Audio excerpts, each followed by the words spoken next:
Ce matin, pendant que vous dormiez, vos reins ont filtré votre sang plus de 10 fois. Ils ont extrait les déchets de chaque cellule de votre corps, ils ont régulé la pression de vos artères, ils ont équilibré vos minéraux, votre hydratation, votre acidité sanguine.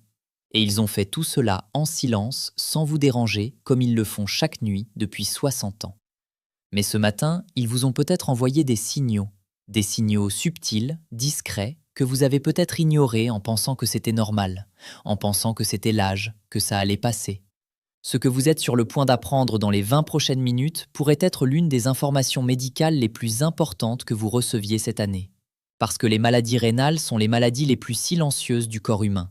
Et parce que quand elles s'expriment vraiment, quand les symptômes deviennent évidents, il est souvent déjà trop tard pour inverser les dommages. Je suis le docteur Youn. Dans cette vidéo, je vais vous révéler les 4 signaux que vos reins vous envoient chaque matin lorsqu'ils commencent à souffrir, le mécanisme biologique précis derrière chacun d'eux, le poison numéro 1 que des millions de personnes de plus de 60 ans avalent régulièrement sans savoir qu'il détruit leurs reins en silence, et les examens exacts à demander à votre médecin pour évaluer l'état réel de vos reins, des examens simples, remboursés, que votre médecin ne prescrit peut-être pas aussi souvent qu'il le devrait. Avant d'aller plus loin, posez-vous ces questions. Est-ce que votre urine est parfois mousseuse ou trouble le matin, comme de l'eau savonneuse? Est-ce que vous avez les paupières ou les yeux légèrement gonflés à certains matins? Est-ce que vous vous réveillez avec des crampes dans les jambes ou les pieds la nuit ou au petit matin? Et est-ce que vous vous sentez chroniquement fatigué le matin malgré une durée de sommeil normale? Si vous avez répondu oui à l'une de ces questions, cette vidéo vous concerne directement. Voici d'abord ce que vous devez comprendre sur vos reins pour saisir pourquoi ces signaux sont si importants. Vos 2 reins ressemblent à 2 haricots rouges de la taille d'un poing, logés de chaque côté de votre colonne vertébrale, juste sous la cage thoracique, dans le dos. Ensemble, ils contiennent environ 2 millions de structures microscopiques appelées néphrons, les unités de filtration rénale. Chaque néphron est composé d'un glomérule, une sorte de pelote de capillaires sanguins minuscules, entourée d'une membrane de filtration qui ne laisse passer que l'eau et les petites molécules, retenant les protéines et les cellules sanguines dans le sang. Vos reins filtrent la totalité du volume de votre sang environ toutes les 25 minutes. Sur 24 heures, ils traitent environ 180 litres de sang et produisent entre 1 et 2 litres d'urine. En plus de cette fonction de filtration, vos reins produisent des hormones essentielles, l'érythropoïétine, qui stimule la production de globules rouges dans la moelle osseuse, la rénine, qui régule la pression artérielle, et ils activent la vitamine D, essentielle à la santé osseuse. À 30 ans, vos reins fonctionnent à pleine capacité. Leurs néphrons sont intacts, leurs membranes de filtration sont imperméables aux protéines et leur réserve fonctionnelle est considérable. À 60 ans, quelque chose a changé. Naturellement, inévitablement, vous avez perdu environ 30 à 40% de vos néphrons depuis votre naissance. Ce vieillissement naturel des reins s'appelle la néphrosclérose liée à l'âge. Vos reins compensent cette perte en augmentant le travail des néphrons restants. Et dans la majorité des cas, cette compensation est suffisante pour maintenir une fonction rénale normale en apparence. Mais cette réserve fonctionnelle rénale diminuée signifie que vos reins sont maintenant beaucoup moins capables d'absorber les agressions supplémentaires. Un médicament parfaitement toléré à 35 ans peut devenir néphrotoxique à 65. Une déshydratation légère et répétée sans conséquence à 40 ans peut accélérer significativement le déclin rénal à 65. Et une hypertension artérielle mal contrôlée pendant quelques années peut causer des dommages irréversibles aux glomérules que vos reins ne pourront jamais réparer. Voilà pourquoi ces 4 signaux matinaux ont une signification médicale beaucoup plus importante après 60 ans qu'à tout autre moment de la vie. Parlons du premier signal matinal. L'urine mousseuse ou trouble au réveil. Vous allez aux toilettes le matin et vous voyez que votre urine est mousseuse, pas juste légèrement agitée par le jet, mousseuse comme de l'eau savonneuse, avec des bulles qui persistent pendant plusieurs secondes après que le jet est arrêté. Ou peut-être trouble, d'une couleur laiteuse ou brunâtre inhabituelle. Ce signe visuel simple est l'un des indicateurs les plus précieux que votre corps puisse vous donner sur la santé de vos reins. Et il s'observe le matin en particulier parce que l'urine du matin est la plus concentrée de la journée. Vous n'avez pas bu pendant 6 à 8 heures. Voici ce que l'urine mousseuse signifie médicalement. La mousse persistante dans l'urine est presque toujours le signe de la présence anormale de protéines dans l'urine, la protéinurie. Dans des conditions normales, la membrane de filtration glomérulaire est imperméable aux protéines. Quand cette membrane est endommagée par une hypertension chronique, un diabète, une inflammation glomérulaire ou un vieillissement accéléré des néphrons, elle commence à laisser filtrer des protéines, principalement l'albumine, dans l'urine. Ces protéines créent une tension de surface qui produit cette mousse persistante. C'est exactement le même phénomène que le blanc d'œuf battu.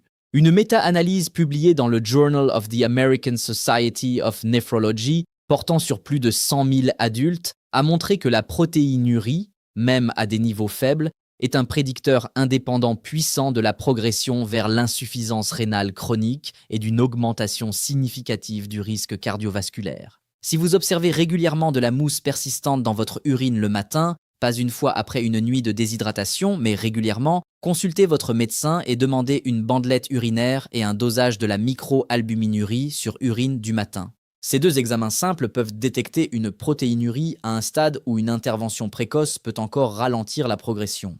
Henri avait 69 ans. Retraité de l'industrie, hypertendu depuis 10 ans et sous traitement, il avait remarqué depuis quelques mois que ses urines du matin étaient parfois mousseuses.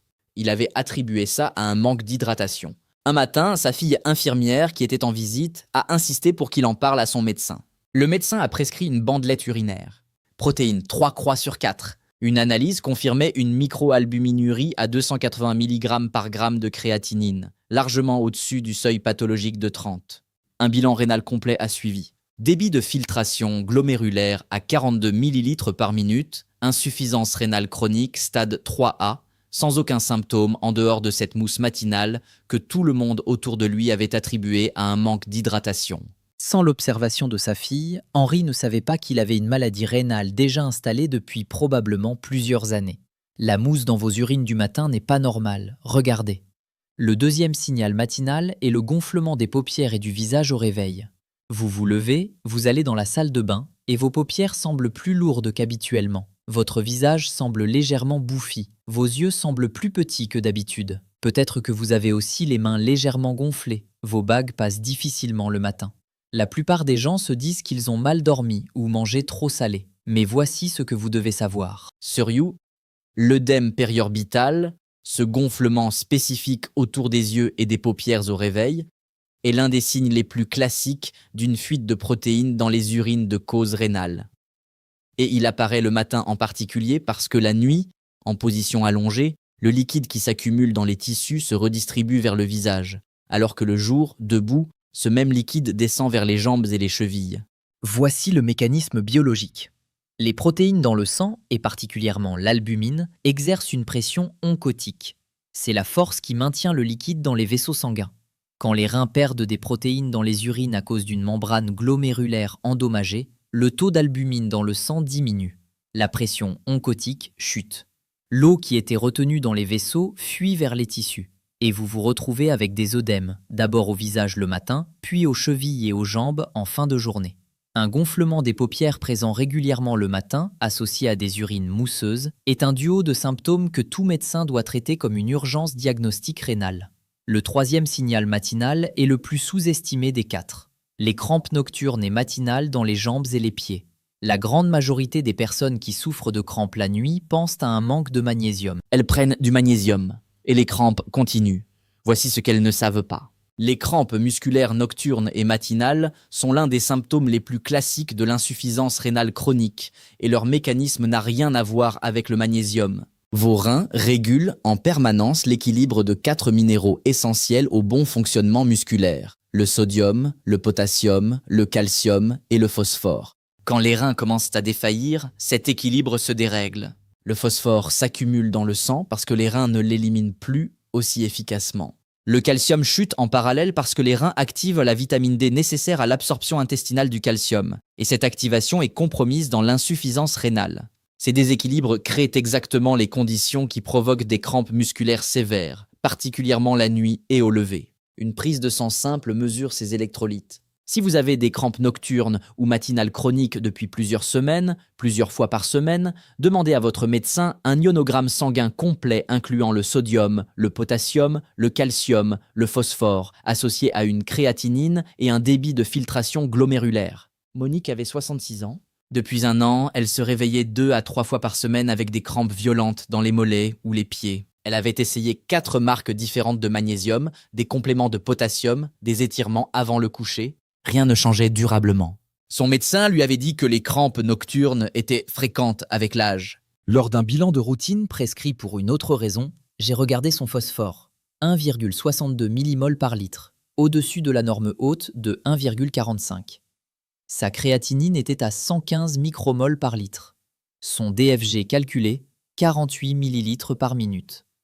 Insuffisance rénale chronique modérée, non diagnostiquée, silencieuse depuis probablement 2 ans. Ces crampes nocturnes n'étaient pas un manque de magnésium. Elles étaient le seul signe visible que ses reins envoyaient depuis 2 ans pour dire que quelque chose ne fonctionnait plus normalement. Le 4e signal matinal est celui qui passe le plus facilement inaperçu. La fatigue écrasante au réveil malgré une nuit complète. Vous dormez 7 ou 8 heures, vous vous réveillez et vous êtes épuisé.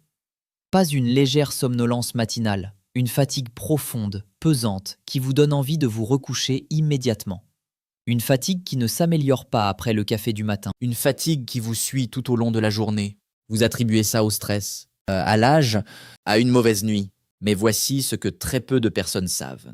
La fatigue chronique est le symptôme le plus fréquent de l'insuffisance rénale chronique, présente chez plus de 70% des patients atteints au stade modéré.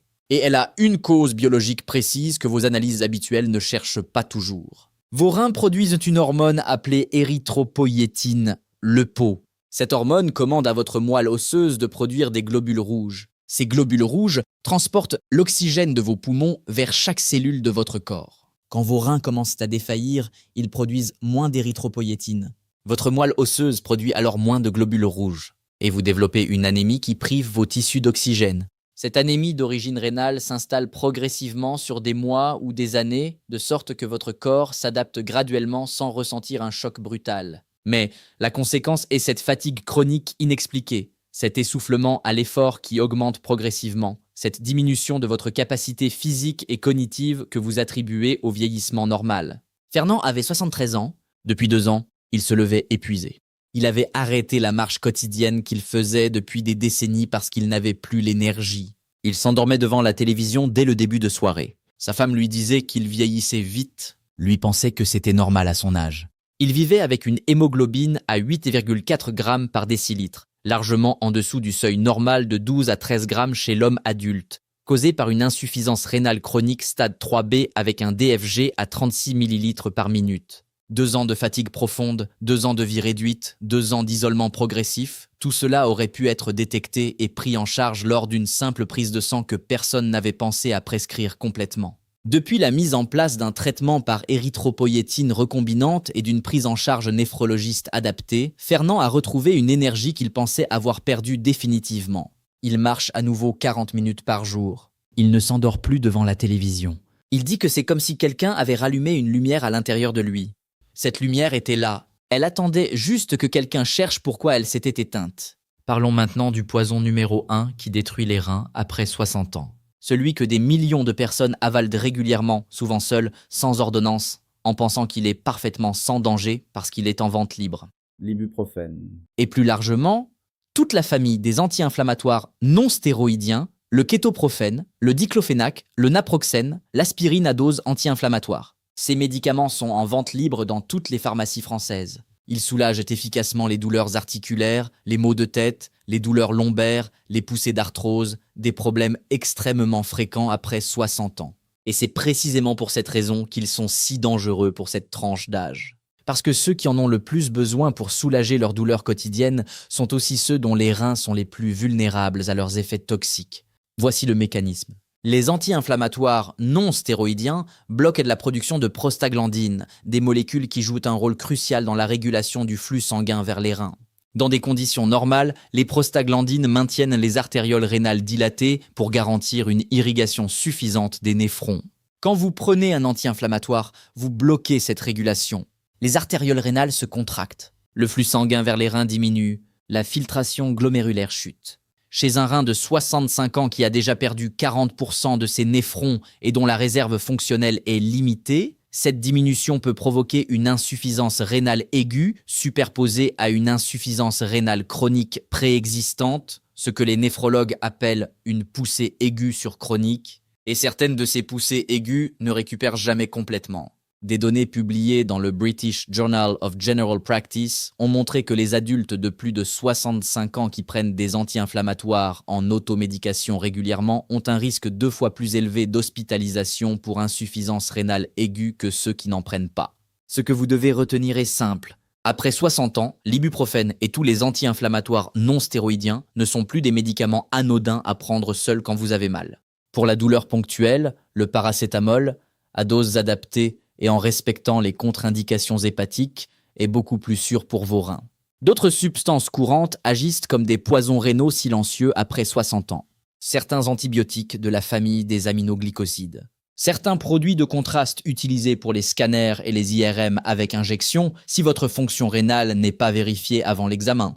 Et la déshydratation chronique, simplement le fait de boire trop peu régulièrement pendant des mois ou des années, qui maintient vos reins en état de perfusion insuffisante en permanence. Voici maintenant les examens précis que vous devez demander à votre médecin lors de votre prochain rendez-vous pour évaluer réellement l'état de vos reins. Le premier examen est la créatinine sérique avec calcul du débit de filtration glomérulaire estimé, le DFGE. La créatinine seule ne suffit pas. Demandez explicitement le DFGE calculé selon la formule CKD-EPI. Un DFGE entre 60 et 90 ml par minute est une légère diminution. Entre 30 et 60, c'est une insuffisance rénale modérée qui nécessite un suivi néphrologiste.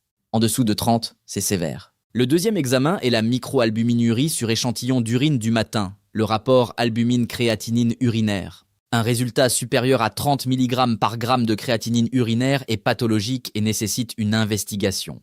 Le troisième examen est la numération formule sanguine avec mesure de l'hémoglobine pour détecter une anémie rénale éventuelle. Le quatrième examen est l'ionogramme sanguin complet incluant sodium, potassium, calcium, phosphore et bicarbonate pour détecter les déséquilibres électrolytiques caractéristiques de l'insuffisance rénale chronique. Ces 4 examens constituent le bilan rénal minimal. Ils sont tous remboursés par la sécurité sociale. Ils prennent 5 minutes à prélever et ils peuvent détecter une maladie rénale chronique à un stade où elle est encore largement modulable. Si votre médecin ne les prescrit pas spontanément lors de vos bilans annuels, demandez-les. Donnez cette liste. Votre médecin ne peut pas vous les refuser. Je veux vous dire quelque chose que je pense profondément. En France, on estime que 10% des adultes souffrent d'une maladie rénale chronique. La moitié d'entre eux ne le savent pas. Parmi les adultes de plus de 65 ans, la prévalence monte à 25%. Un adulte de plus de 65 ans sur 4 a une maladie rénale chronique. Et la majorité de ces personnes n'ont reçu aucun diagnostic, ne suivent aucun traitement adapté, simplement parce que personne ne leur a dit que ces signaux matinaux avaient une signification médicale. 20 secondes chaque matin. C'est tout ce qu'il faut pour commencer à entendre ce que vos reins essaient de vous dire. Regardez vos urines. Notez si vos yeux sont gonflés. Demandez-vous si vos crampes nocturnes ont une cause que vous n'avez pas encore cherchée. Évaluez votre fatigue au réveil. Vos reins font leur travail depuis 60 ans sans jamais vous demander quoi que ce soit. Ce matin, c'est peut-être eux qui demandent quelque chose. Écoutez-les. Je suis le Dr Youn. Avant de partir, 4 choses importantes. Premièrement, abonnez-vous à cette chaîne. Chaque semaine, je vous partage des vérités médicales concrètes pour vous aider à protéger les organes qui travaillent silencieusement pour vous depuis toute votre vie. Deuxièmement, likez cette vidéo. Des millions de personnes ignorent ces signaux en ce moment même. Ce message peut leur sauver des années de qualité de vie. Troisièmement, écrivez le mot rince en commentaire. Et si vous avez reconnu l'un de ces 4 signaux chez vous ou chez un proche, dites-le moi. Juste un numéro, je lis tout cette semaine. Quatrièmement, partagez cette vidéo avec quelqu'un que vous aimez qui se plaint de fatigue chronique, de crampes nocturnes ou que vous avez vu avec des urines inhabituelles le matin. Vous ne saurez peut-être jamais à quel diagnostic vous venez de contribuer. Vos reins filtrent de votre sang pendant que vous regardez ces images. Prenez soin d'eux. À très bientôt. Je suis le Dr Youn.